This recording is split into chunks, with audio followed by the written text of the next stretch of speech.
Well, let's time out the flood threat across parts of the Gulf Coast because we know that it has been days of seeing this rain, and we still have that threat in place for the rest of this week. We turn our attention a bit more, though, from our standard storm system to now seeing the potential of a tropical cyclone take shape. And with that, we now have to reintroduce the opportunity for life-threatening flash flooding and storm surge here as well. So that's the difference between, say, our last system where we had that front stalled, and now we have a tropical system with tropical downpours that could take shape over the next couple of days. Our threat zone puts this in a high category for anyone across the Gulf Coast from about Corpus Christi up into Montgomery, Alabama. So these are going to be areas that I think could see the heaviest of the rain and thus see a flooding threat as a return. Wednesday, Thursday, and even into Friday, we're watching this stretch across parts of the region. Louisiana, you are under that threat 2 out of the 3 days, and then eventually this does continue to move off towards the east. But remember, we don't even need a named system to see all of the impacts take shape. So far today, we already have seen our fair share of rain reports and flood reports along the I-10 corridor. Here's that potential tropical cyclone, a little bit of that spin that's popping up there on the radar. It's not a fully intact system, but it does still hold the potential to be one, especially going into the next couple of days. We have our first cone up for the season so far, and of course it's still for PTC1. If this were to become named, it would be Author, but we'll get to that in a moment. Otherwise, we are looking at rain regardless. So whether we see PTC1 or Author or just rain within this system, we are looking at flooding rain that takes us right into about Friday.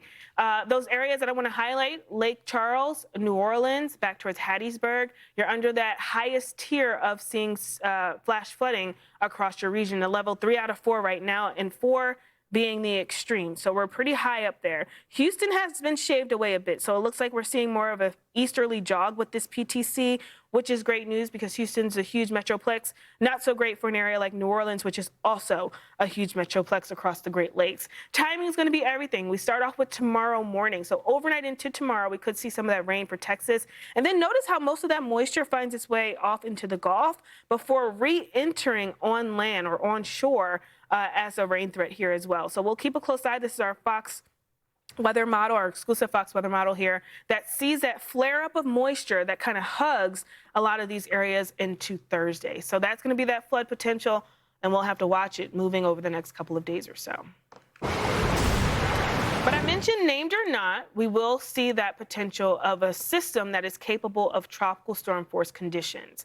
We have a short window that exists for this development, but the guidance does keep it capped at tropical storm strength. So that's some good news. Now, if this does become named, the first name on the list is Author. And hurricane hunters, well, they are set to fly out tonight to get some of that data. And they also have multiple missions planned for tomorrow. So Jackson, Mississippi, you have been seeing rain. That was a nasty look through this afternoon's commute. As we get into this evening, that will continue. A lot of this rain here is from a front.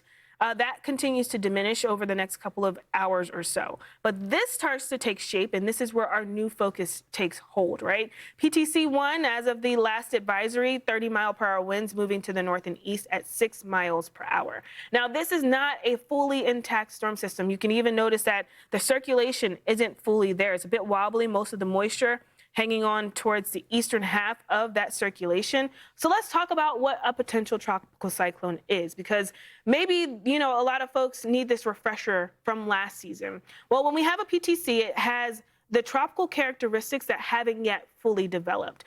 That being said, the threat for a tropical storm or even a hurricane or those conditions that can impact people do exist within a 72-hour window. We need that window and we need that clarity for the National Hurricane Center to issue out watches and warnings. So with that, we already have our first tropical storm watch out across the board, even though we don't have a named storm. That is to let people know across these regions that we have the potential of one. And if it's not one, we still have the conditions that can move through. So if you're in Galveston, Lake Charles, or out towards Alexandria, over the next couple of days or so, and really into Wednesday, we watch the idea, or at least the potential for intensity to take shape, meaning that we could see a tropical storm by Wednesday evening. Notice Thursday, again, it looks like that window's kind of shut off by Thursday evening, but until then, we want to make sure we're keeping people safe. So we have Corpus Christi up across the board right now under a lot of that moisture. It is a bit lopsided. Most most of our cumulus clouds, those nasty looking storm clouds, are hanging on across the Gulf. There are a couple on this side here, but you'll notice that most of that activity does hold off across the Gulf Coast. So that's where we're watching for at least this system to try to wrap around and become that tropical system that we know has the potential to be. There's a couple of caveats though. We have some hostile winds, a nice quarter of it right around here. So again, as this continues to move in that direction, it runs into that. We want to make sure that we're keep a close eye on an area like Corpus Christi. The National Weather Service, well, they highlighted the storm names that don't mean much. It's the flooding potential that really takes headlines. Take a listen. It really doesn't matter if this gets named or not. The impacts are no different for us. We're going to see heavy rain. We're going to see potential for flash flooding. A lot of it depends on where does the heaviest rain set up. If it's right over downtown or a populated area with a lot of cement, the flash flooding is going to be exacerbated there quite a bit.